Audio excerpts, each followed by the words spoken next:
नमस्कार दोस्तों, मैं सुनील कुमार आपका फिर से स्वागत करता हूं आपके अपने चैनल क्या ऐसा होता है में।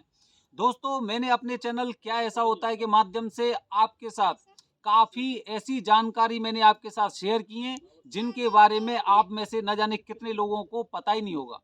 काल सर्प दोष पूजा और पितृ दोष पूजा के बारे में मैंने आपको एक-एक चीज़ बताई है, कैसे उसके नियम होते हैं, किस तरह से पूजा होती है, किन-किन लोगों को पूजा करानी चाहिए, काल सर्प दोष में कितने तरह के दोष होते हैं और पितृ दोष की पूजा या काल सर्प दोष की पूजा कहाँ पे होती है। दोस्तों, आज मैं अपने वीडियो के माध्यम से आप लोगों को बताने जा रहा हूँ, क्योंकि मुझसे ज़्यादातर लोग यही बात पूछते हैं कि हमें जो काल सर्प दोष की पूजा हो गई या पितृ दोष की पूजा हो गई, वो हमें ग्रुप में करानी चाहिए या अकेले में करानी चाहिए। तो दोस्तों, इस बात को हम सब लोग बहुत अच्छी तरह से जानते हैं कि ग्रुप में पूजा और एकल पूजा के अलग-अलग महत्व होते हैं। हालाँकि पूजा एक जैसी होती है। जैसे मैंने यही वाला सवाल अपने पंडित जी से भी किया था। पंडित जी से मैंने पूछा, पंडित जी एक ग्रुप में पूजा कराते हैं, एक अकेले में पूजा कराते हैं। तो उनके क्या-क्या मतलब कि उनके क्या-क्या परिणाम होते हैं? मतलब किस तरह से हम ये मान सकते हैं कि पूजा हमने खुद ने करवाई है? क्योंकि हमारे दिमाग में कुछ चीज़ें ऐसी होती हैं, जैसे अगर हम घर परिवार में अगर सत्यनारायण भगवान की कथा करा रहे हैं या फिर सप्ताह करा रहे हैं या भगवत गीता का पाठ करा रहे हैं, किसी भी तरह की अगर हम ऐसे कोई मांगलिक कार्यक्रम करा रहे हैं या फिर कुछ ऐसे धार्मिक कार्यक्रम करा रहे हैं, तो सब लोग बहुत अच्छी तरह से जानते हैं कि भाई किसने करवाया था? उसने करवाया था। कहाँ पे हुआ था? वहाँ पे हुआ था। इस तरह की चीज़ें होती हैं। अच्छा, ग्रुप की चीज़ें कैसी होती हैं? ग्रुप में सब लोगों ने संयुक्त रूप से, अब पंडित जी से जब हमने पूछा कि पंडित जी ग्रुप की पूजा और अकेले की पूजा नहीं, मुझे तो अकेले में पूजा करानी है, मुझे ग्रुप में पूजा नहीं करानी। तो पंडित जी ने मुझे एक लॉजिक दिया। पंडित जी ने कहा कि सूर्य का प्रकाश सभी लोगों के लिए समान रहता है। मतलब ऐसा नहीं कि सूर्य देव जो आपके लिए अलग रोशनी करते हैं, आपके लिए अलग प्रकाश देते हैं या आपके लिए विटामिन डी या कुछ भी चीज़ें हो गई, वो आपके लिए अलग देते हैं या फिर अन्य लोगों के लिए अलग देते हैं। गंगा माता की अगर मैं बात करता हूँ तो गंगा माता हर जीव को, हर प्राणी को शुद्ध करती हैं, ये मान्यता है। लेकिन दोस्तों, अकेले की पूजा का एक अलग कुछ ना कुछ महत्व तो होता ही है। जैसे मैं अपने वीडियो के माध्यम से आपको वो जानकारी देना चाह रहा हूँ। महत्वपूर्ण बात यह है कि पहले शुरू से पहले अकेले में ही पूजा कराई जाती थी। अकेले में पूजा करने का एक अलग विधान था और सभी लोग अकेले में और एकांत में ही पूजा कराते थे। क्योंकि उससे पूरी की पूरी जो चीज़ें होती हैं ना, जो अंदर से पूरी भावना होती है, पूरी एकदम जो एकाग्र शक्ति होती है अपनी, वो अपनी पूरी तरह से वहाँ पे लीन रहती है। अब ग्रुप में पूजा कराने लग रहे हैं, 2 आदमी आपके साथ बैठे हुए हैं, 2 आदमी इधर बैठे हुए हैं, पंडित जी कह रहे हैं नहीं इस काम को ऐसे करो, उससे कह रहे हैं इस काम को ऐसे करो। अब उसके बाद क्या है कि आपका ध्यान पूजा पर केंद्रित ना होकर उनकी गलतियों पे भी जाता है और उनकी गलतियों पे जाने के पश्चात आप अपने आप को भी सोचते हैं या अपने बारे में भी सोचते हैं, कहीं मैंने कुछ ऐसी विधि गलत तरीके से तो नहीं कर दी। एक चीज़ तो दोस्तों ये होता है। दूसरी बात ये होती है कि अकेले पूजा जब हम कराते हैं, तो अकेले की पूजा में जैसे कि अब पंडित जी हमसे पूछते हैं कि अपने गोत्र का उच्चारण करिए। गोत्र का उच्चारण, अब मैंने अपना गोत्र बोला कि मेरा ये गोत्र है, बगल वाले का ये आया कि भाई उसका ये गोत्र है, तीसरे वाले का ये आया कि उसका ये गोत्र है। अब ध्यान अलग-अलग भटकने लगता है। जो ध्यान होता है हमारा वो हमारी तरफ ही केंद्रित नहीं होता। पंडित जी फिर अंत में बोलते हैं पंडित जी।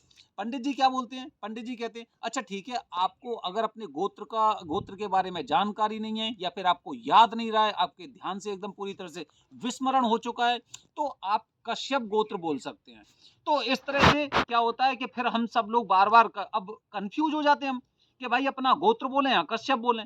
तो इसी तरह की बहुत सी छोटी-छोटी चीज़ें ऐसी होती हैं, जैसे मैंने भी वहाँ पे ग्रुप में पूजा कराई थी पहले। ग्रुप में पूजा कराई थी, पंडित जी से मैंने यही कहा था, पंडित जी मुझे ग्रुप में पूजा नहीं, अकेले में पूजा करनी है। लेकिन उसके पश्चात क्या हुआ, उन्होंने कहा नहीं कोई बात नहीं, आप ग्रुप में पूजा करा लिए। लेकिन जब मैंने ग्रुप में पूजा कराई तो मुझे इन सब जो ये बातें घटित हुई ना, उनके बारे में मुझे वहाँ पे जानकारी प्राप्त हुई कि लोग किस-किस तरह की गलतियाँ करते हैं। मैं अपने बेटे के साथ भी बैठा हुआ हूँ, तो हो सकता है जैसे पितृदोष की पूजा होती है। पितृदोष की पूजा में सब लोग ऐसे करके पानी देते हैं, कोई लोग ऐसे करके पानी दे रहा है। अब उन्हीं चीज़ों को देख रहे हैं कि भाई ये चीज़ तो गलत करने लग रहा है, पंडित जी ने इस तरह से बताया। अब पंडित जी ग्रुप में सभी लोगों के बारे में ध्यान रखते हैं, कौन सा भाई, हाँ भाई, जो तिलक लगाना है वो किससे लगाना है, चंदन कौन सी उंगली से लगानी है, पितरों के लिए तर्पण कौन सी उंगली से करना है, अंगूठी से क्या करना है, बीच वाली उंगली से तिलक किनको लगाना है। मतलब पितरों की पूजा, देवताओं की पूजा अलग अलग उंगली से भी होती है। अब एक आदमी कंफ्यूज हो गया कि भाई मुझे इस वाली उंगली से क्या करना है, इस वाली उंगली से क्या करना है, अंगूठी से क्या करना है। तो ये बहुत सारी चीजें ऐसी होती हैं जो अकेले में पूजा ही बताई गई है। अब ग्रुप में पूजा क्यों कराते हैं? ग्रुप में पूजा इसलिए कराते हैं कि भाई हमें उस दोष की शांति करवानी है। चाहे वो कालसर्प दोष हो गया हो या फिर वो पितृ दोष हो गया। हमें उसकी शांति करानी है। अब शांति कराने के लिए कुछ मंत्रों का उच्चारण तो हो रहा है। कुछ मैंने विधि तो की है क्योंकि मेरी पॉकेट अलाउ नहीं कर रही। देश में न जाने कितने ऐसे लोग हैं जो काल सर्प दोष और पितृ दोष से बुरी तरह से पीड़ित हैं। करोड़पति थे, उनका एक साल का करोड़ों का बिजनेस था। आज उन पे पूजा कराने को पैसे नहीं है। आज उनके पास ये स्थिति हो गई कि वो उधार लेके जब पूजा के बारे में सोचते तो वो जो उधार लिया हुआ पैसा है वो भी इधर उधर चला जाता है। तो उस समय फिर क्या हुआ, पंडित जी ने ये सोचा कि जैसे कि अब पितृदोष की पूजा की बात करूं मैं, पितृदोष की पूजा अकेले में 21,000 की होती है। अब आप खुद सोचिए कितने लोग ऐसे होंगे जो 21,000 में पितृदोष की पूजा कराएंगे। अकेले में पूजा कालसर्प दोष की 11,000 की होती है। अब आप खुद बताइए कि कितने लोग ऐसे होंगे जो 11,000 कालसर्प दोष की पूजा के देंगे। और उसके बाद तो लोग मुझसे पूछते हैं कि बताइए कितने दिन की पूजा है। अब वो जो सामग्री होती है, दक्षिणा होती है, पूजा की अवधि होती है, सबका कैलकुलेशन करते हैं और फिर वो कंफ्यूज होते हैं कि भाई एक बात बताओ कि एक दिन में 4 घंटे की पूजा हुई, 4 घंटे की पूजा हुई, पूजा में कुछ सामग्रियां हो गई और सामग्री के पश्चात भाई कितने पैसे हुए कि 11,000 रुपए हो गए। ये तो बहुत ज्यादा पैसे हैं, लेकिन चीजें मैटर करती हैं। आप इन सब चीजों का वही बताया ना, जैसे कि आज हर जगह आप देखेंगे, आपको तो काफी विज्ञापन भी ऐसे दिखाई दे जाएंगे कि जो लोग ठेली पे से सामान खरीदेंगे या फिर किसी छोटी जगह से सामान खरीदेंगे तो वहां पर भाव करते हैं, तोल भाव करते हैं। लेकिन मॉल में चले जाते हैं तो जैसे ही उस पर प्रिंट रेट देखते हैं ना, तो उसमें लिखा होगा 399, 399 रुपए। तो 399 के बाद वो उससे ये नहीं बोल सकते कि 398 रुपए लगा लो। वो चीजें होती हैं। तो क्या हुआ, अकेले की पूजा में कालसर्प दोष की पूजा हो गई 11,000 रुपए की। अब वो सारी की सारी कैलकुलेशन करते हैं कि भाई मैं कुछ अंतर जानना चाह रहा हूं कि ग्रुप की पूजा और अकेले की पूजा में अंतर क्या है। क्या कुछ चीजें अलग होती हैं या फिर कुछ सामग्रियां अलग तरह से होती हैं। ये बहुत सी चीजें होती हैं जिनके बारे में हम कैलकुलेशन करते हैं और उसके बाद पता चलता है कि एक दिन की पूजा में हमारे 11,000 रुपए चले गए। जिन लोगों पे वाकई में काल सर्प दोष होता है ना, वो पैसा नहीं देखते हैं। क्योंकि जब आपकी तबीयत खराब होती है ना, जब आपकी तबीयत खराब होगी, आपके परिवार का कोई भी सदस्य अगर हॉस्पिटल में भर्ती होता है ना, तो आप कभी ये बात नहीं सोचते हैं कि भाई इसके ठीक होने में कितना समय लगेगा, इसका पूरा ट्रीटमेंट कितने पैसे का होगा और कितने पैसे मेरे उसमें खर्च हो जाएंगे, कभी नहीं सोचता। इसी तरह से जिस तरह से ये दोष होते हैं, चाहे वो काल सर्प दोष हो गया या पितृ दोष हो गया, लोग इन सब चीजों की पैसे से तुलना करने लगे हैं। उन्हें दोष का निवारण भी चाहिए, उन्हें वरदानी पंडित भी चाहिए। त्र्यंबकेश्वर में पूजा कराने आ रहे हैं, उसके पश्चात भी वो सारी चीजों का कैलकुलेशन गुणा भाग करने के पश्चात वो उसके बाद क्या कहते हैं कि भाई हम तो ग्रुप में पूजा कराते हैं। वैसे मैं ये नहीं कह रहा हूं कि ग्रुप की पूजा खराब रहती है, मैं कभी नहीं कहूंगा इस बात को, ग्रुप की पूजा खराब रहती है। अगर आप त्र्यंबकेश्वर में जाके अगर आप वहां पे छोटी से छोटी पूजा भी कराते हैं ना, तो उसके हजारों सैकड़ों गुना फल मिलते हैं, सैकड़ों गुना फल मिलते हैं वहां पर। लेकिन जब हम विधि की बात करते हैं, सही तरीके से बात करते हैं, आप ये बताइए आपने कहां पे सुनी है कि भाई ये वाली पूजा ग्रुप में हो रही है, खुद बताइए। ये वहां पे जो पंडित जी थे ना, पंडित जी ने क्या किया, कैलकुलेशन किया। क्या कैलकुलेशन किया कि भाई एक आदमी की पूजा मैं कराऊंगा एक बार में तो 11,000 रुपए मिलेंगे। अगर उसी पूजा में मैं अगर 8 लोगों को बिठा लेता हूं और सभी से मैं 3100 रुपए लेता हूं तो 24,000 रुपए एक ही बार के हो गए हैं। ये हम लोगों के लिए नहीं, ये उन्होंने अपने अपने अपने मतलब क्या बोलते हैं, अपने अपने अनुसार उन्होंने इस चीज की ऐसी व्यवस्था कर ली है कि भाई अगर अकेले में पूजा हो तो इतना और अगर ग्रुप में पूजा हो तो इतना। क्योंकि उन्हें तो ग्रुप में पूजा से फायदा होता है, उन्हें अकेले में पूजा से फायदा नहीं होता है, उन्हें ग्रुप में पूजा से फायदा होता है।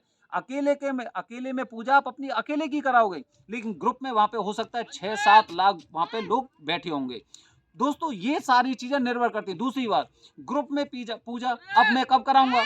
ग्रुप में पूजा मैं तभी कराऊँगा जब मेरे पास पैसा नहीं होगा। मैंने किसी से पैसा उधार लिया, उधार लेने के पश्चात मैं वहाँ पे गया और कम से कम बजट में मैं अपनी पूजा कराना चाहता हूँ, क्योंकि मेरी पॉकेट में पैसा नहीं है।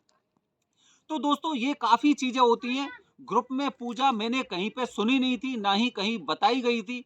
परिवार में अगर कहीं पे हवन होता था या कुछ ऐसे कार्यक्रम होते थे, तो वहाँ पे पूजा होती थी। आपने जैसे आप रामायण में देखिए या कहीं पे भी देखिए, ग्रुप में ऐसा नहीं है कि भाई सब लोग आ गए, सब लोगों जो जिन पे एक ही तरह का दोष है, बस सब लोग मिलके एक तरह से पूजा कर रहे हैं। ये वहाँ के लोगों की बनाई हुई रीति-रिवाज हैं और उसी के अनुसार ये आगे फॉलो करते हैं। तो दोस्तों वैसे पूजा एकांत की होती है, पूजा अकेले की होती है, और जिस दिन जब हम सब लोग धीरे-धीरे करके इन सब चीज़ों का अनुसरण करने लगेंगे, तो हम ये बातें समझने लगेंगे कि ग्रुप में पूजा का कोई मतलब वैसे तो नहीं बनता है। अगर आपको करानी है आप अकेले में, चाहे वो ₹500 वाली, ₹100 वाली, ₹200 वाली, ₹1000 वाली करा लो, लेकिन इस तरह के दोस्त की पूजा के लिए आपको एक बार दोबारा से खुद को सोचना पड़ेगा। पूजा दोनों लाभकारी होती हैं और पूरी तरह से दोष का निवारण कर देती हैं। ये दोस्तों मैंने आपको जानकारी दी है। मैं आज मेहंदीपुर बालाजी गया था। कल प्रयास करूँगा कि आपके साथ वो वीडियो मैं आपके साथ शेयर करूँ कि किस तरह से हमने मेहंदीपुर बालाजी महाराज के दर्शन किए। धन्यवाद दोस्तों। जय हिंद, जय भारत, हर हर महादेव।